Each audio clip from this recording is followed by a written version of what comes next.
Sir ये केड़ी शायद है मरोंडा तिला वाला, छोले वाला, मूंगफली वाला। रेट क्या क्या है? 120 है। ये अपना दाल वाला किमें किलो है? 480। तेल वाला ये भी 480, बहुत 400। कोई 480। अच्छा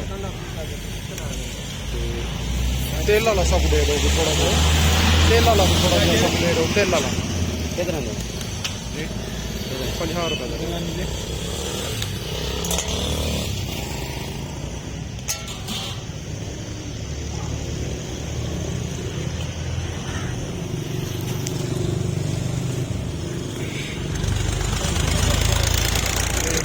दाल वाला मिक्स करो, 50 रुपये का दाल वाला भी।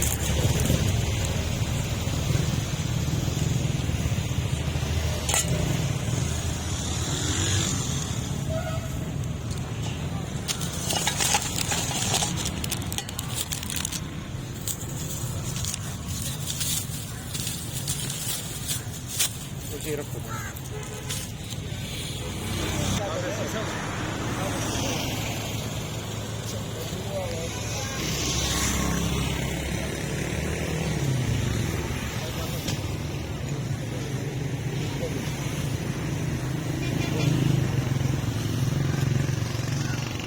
मूंगफली का इनका क्या रेट है? ये वो सारा ही को रेट है 120 रुपये। 120 रुपये का।